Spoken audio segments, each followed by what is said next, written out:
Assalamu alaykum wa rahmatullah.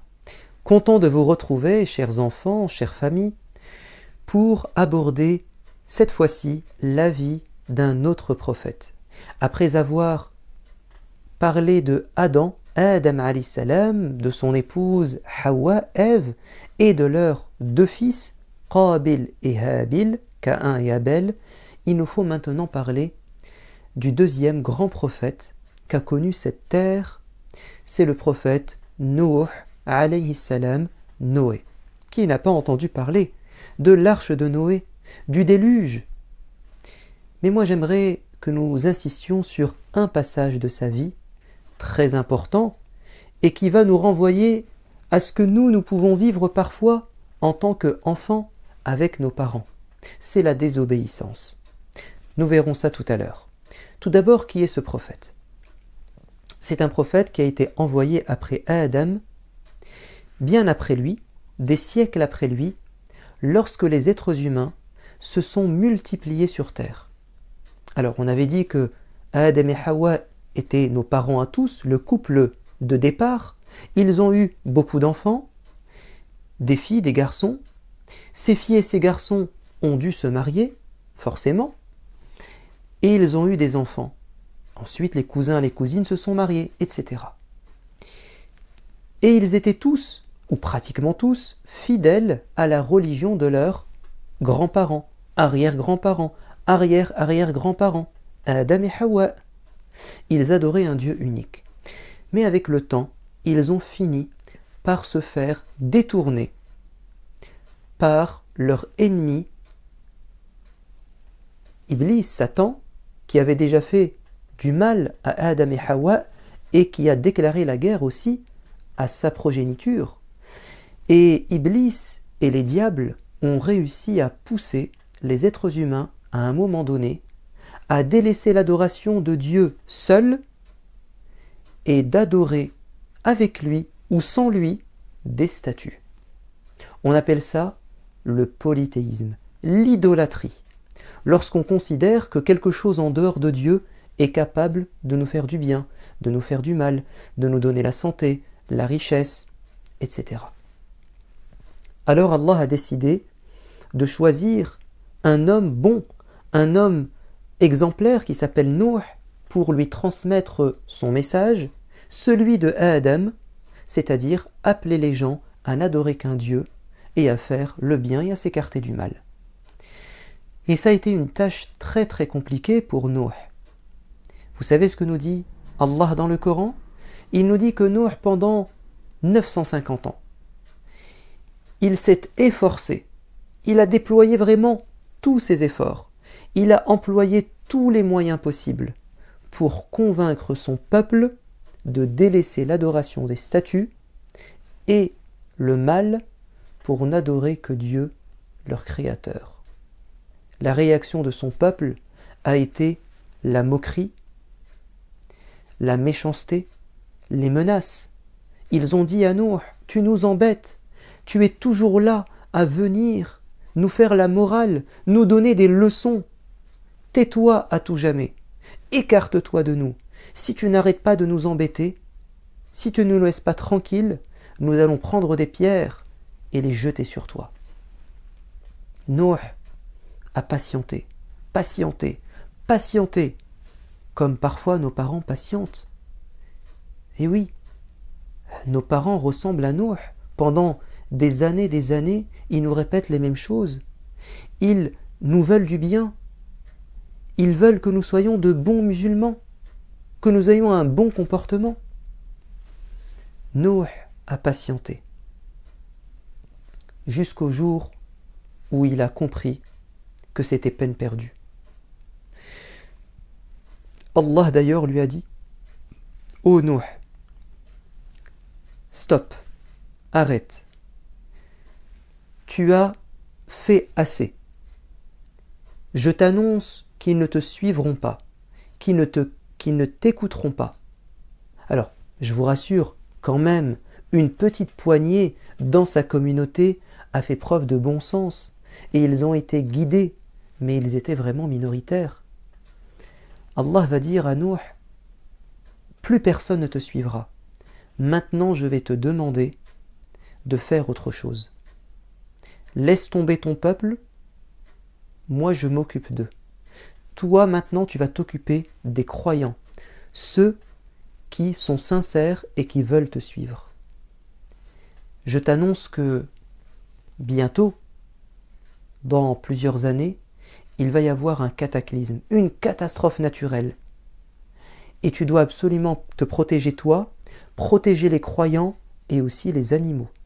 Tu vas construire un immense navire et un immense bateau. On dit une arche.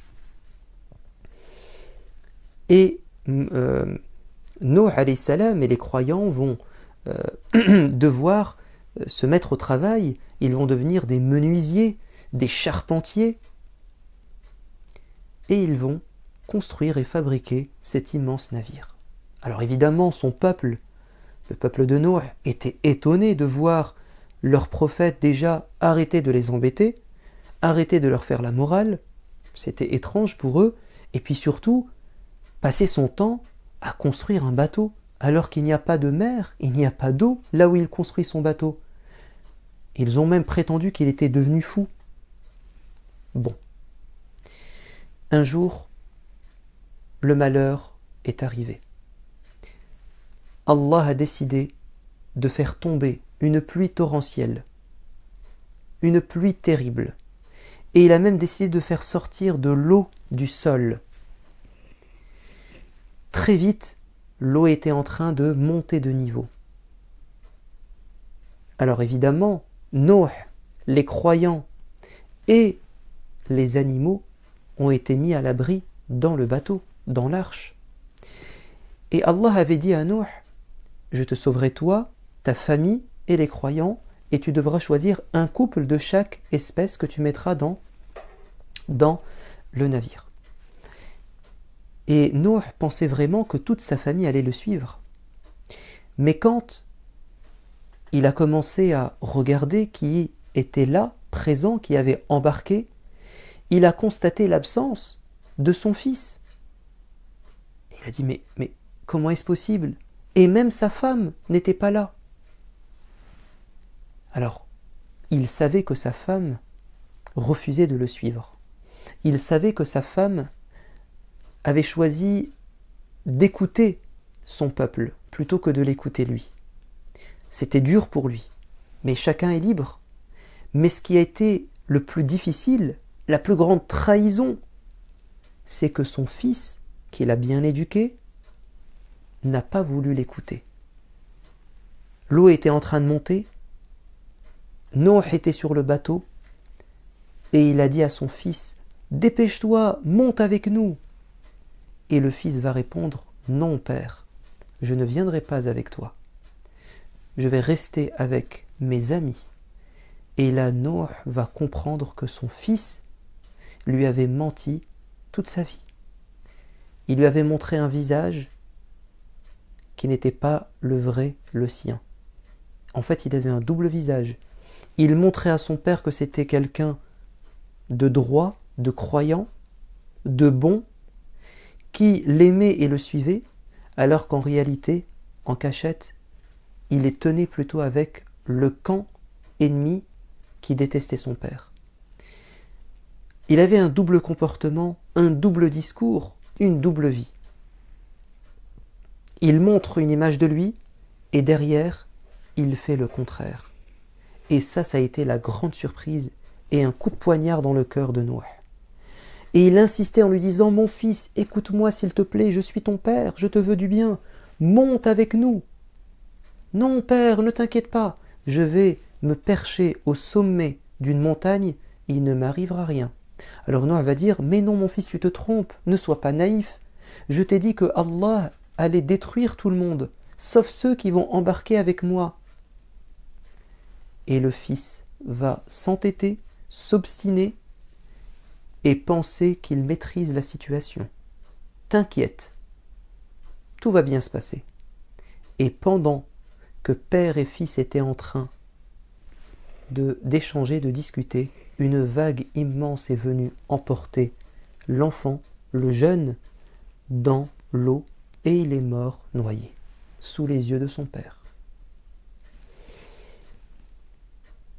Et Nuh, après cela, va dire « Ya Allah, je pensais que tu allais sauver toute ma famille. » Et Dieu va lui dire « Eh non, car même s'il fait partie de ta famille, il a choisi de suivre tes ennemis.